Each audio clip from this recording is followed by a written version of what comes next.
making hay. We're baling right now, which you guys probably won't see this video till December, but it's November, what is today? The 13th? So here we are, November the 13th, baling hay. We're in kind of a rush, in a hurry. They've been calling for rain in 3 days, but they keep backing it off. But this hay was cut 6 days ago. So with this weather, it's actually been real breezy and windy.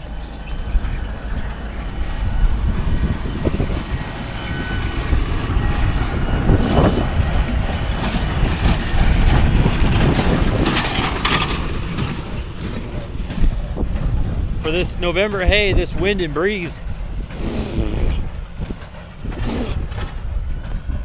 will help with this hay. Oh yeah. See, I wish we had another 2 days would help. I wish you guys could feel this, but it's really not ready to be baled. But we have a lot to finish up. And Brian told me if we don't, we got to bale everything just a touch green. Get ready. So now it's my job to get this hay sold and do a good job inventorying it. I'll just put it in my pocket. Oh, here's a bale. Man, it's pretty. That leaf. It's real nice hay.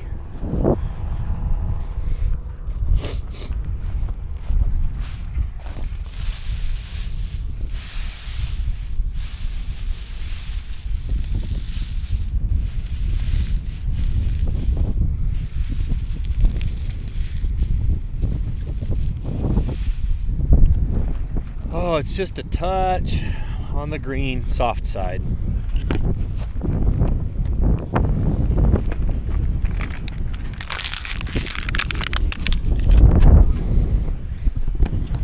One reason my truck always has so much garbage in it.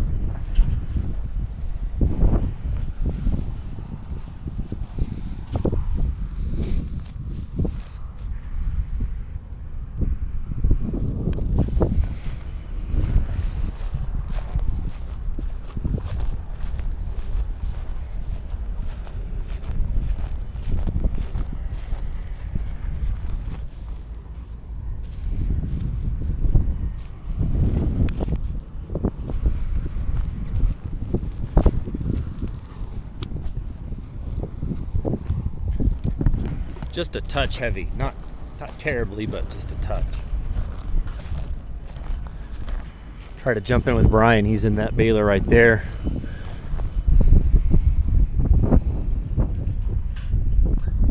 Man, that's pretty hay, guys.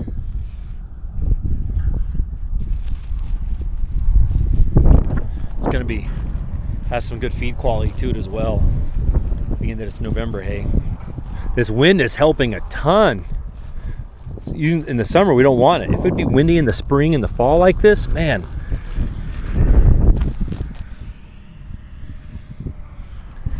Why it's so helpful is we get a lot more dew than other places. So when it's windy like this, it keeps the dew from coming up. Well, in the summer, we don't get the dew. In the spring and the fall, we do. Love it. Love it. When this was cut has a big time of day. He starts over at that end and works his way down here. So as the day goes, this stuff was cut later in the day, which it could be 3, 4, 5 hours less time in the sun. So this stuff up here might be okay with moisture and whatnot. Darn it, my probe hasn't been working. I'll show you. I have this hay probe. Oh, now it's working. It's not been working. Oh, see, like there we go. The ambient air is supposed to just be real low, but like sets checks to make sure it's working. For some reason, I think Henry stepped on it. Like right there, that's what it should do. Oh no. See, now it seems like it's working. 10.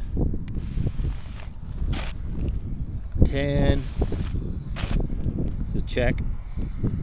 Under 10. under 10. Let's see if it changes as I move it around. So that's a good sign that it moves, but it shouldn't go so high in the ambient air. Let's go back down here where this stuff's a little greener. And because this stuff lays out in the field so long, look at this. It's a little piece of regrowth. It's growing because the days are still warm and the nights are cool, so it's growing really fast. And then your rakes will slice it and throw it into the bale. So then you'll get those green spots, which is just regrowth. Man, I don't know if this probe is working. That bale, well, no, that bale is actually left over from that field. Let's go over here. I really wish we could have put these windrows together. Look how fast he's going.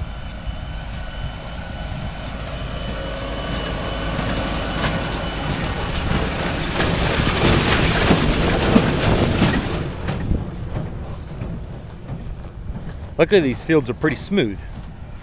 Okay. 10. Oh, there we go. Over 10. Under 10. I don't know. There's just not much of a variation, which makes me think this isn't working.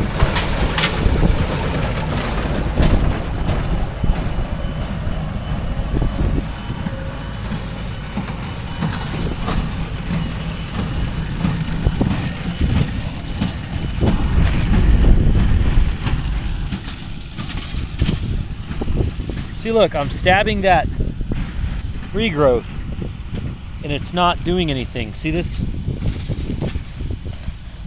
probe is not working, which sucks because they're expensive. It is getting drier down here. I can see it in the bale. Beautiful green.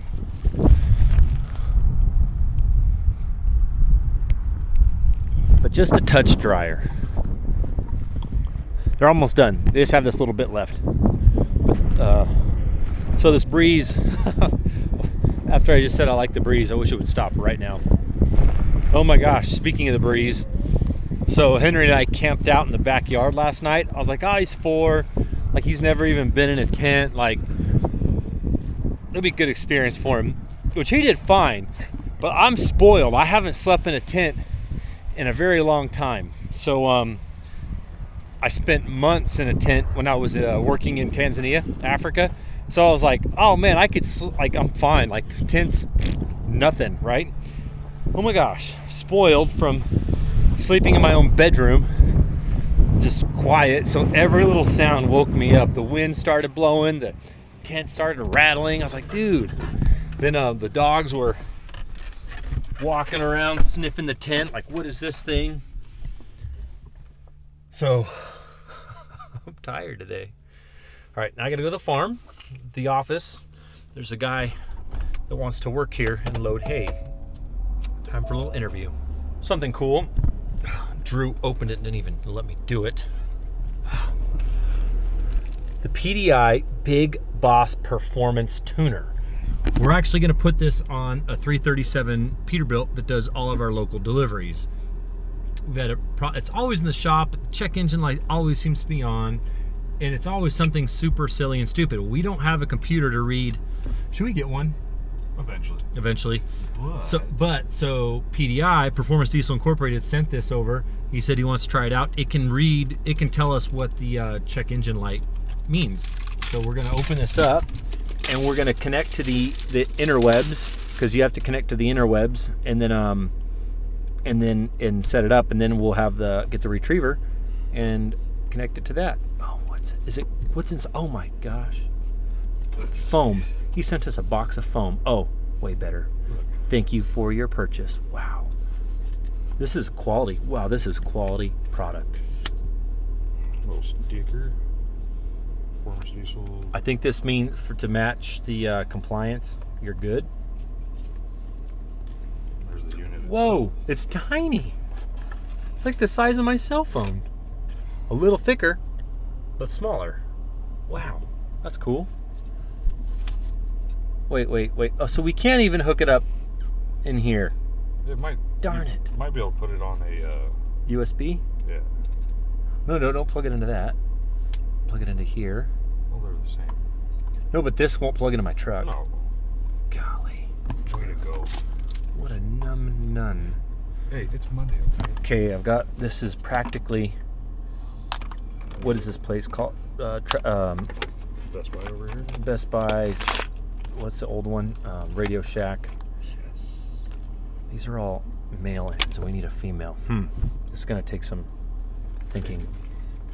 Well, I use my brain, and we actually just use the cord from the GoPro. Boom! PDI Big Boss tuner. So even if you don't own like an 18-wheeler, Cummins, Packard. oh, Packard. So select it. What you're running. Touch screen, so cool. So even if you're not running like an 18-wheeler, this goes on small. We're putting it on a 337. So if you got a 330, 335, 337, or even what are Kenworth sizes? Well, Truck sizes? They run the same motors. But the truck size. Oh, the 337 is compared to a I don't know. I don't know their numbers. I know a W900, and that's about it. Anyway, so you don't have to have a big truck to be running PDI parts. Which vehicle? It's a truck. Pretty easy so far. We just put in a email address, name, street address, stuff like that, zip code. Now we're connecting to the interwebs net. Check USB cable connection. If error persists. Oh, there's an error. Oh, is it because it's not connected to a truck? Yeah, I think from here on out we need to be connected into that truck. Well, I feel stupid.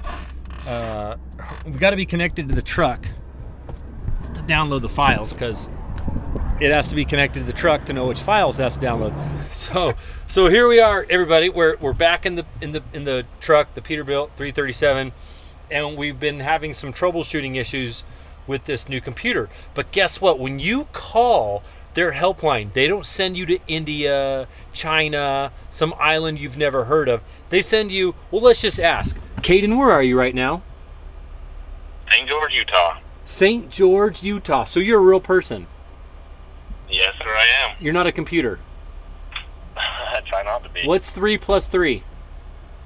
6. See, AI would never have known that. So when you use PDI, it goes straight to like someone there. St. George is where this stuff comes from. You're not calling some person that like does credit cards in the morning and then truck tuners in the afternoon. This is Caden, is this your only job? Yes, sir, it is. You don't also work at McDonald's, do you? No, not right now. Okay, good. So you're just all right. So this is all he does. So if you have a problem, you're going to talk to someone that knows what they're doing. All right. Hopefully, he promised us a minute ago that this truck will do wheelies when we're done. Sounds like a safety concern. I don't know. We'll see. I'll tell you if it works or not.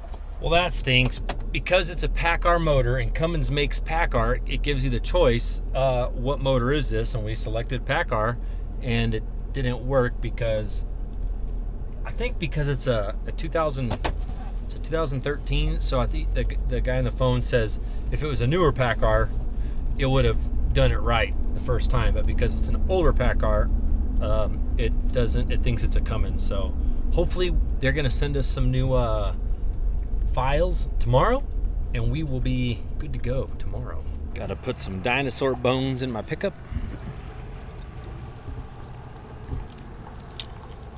Come on. Here we go. Doing this one-handed, it's tricky. I hope someone got fired at Ford, right? This 3/4 ton pickup only has a 25-gallon tank. That is so dumb. Watch this. I'm on E, right? Like it says 70 miles till empty. Oh man. Big loops, fill it, boys, big loops, not little ones. I hate they put little loops on it, then you gotta pull a whole bunch off. Come on. Here we go. 26 gallons. Yeah, so I lied. Okay, it's got a 30-gallon tank, whatever. But it feels like it should be way more than that, right? Whatever. But well, thank you guys for watching the show. You know what to do: like, share, comment. It all helps. Thanks for everything. We'll see you guys later.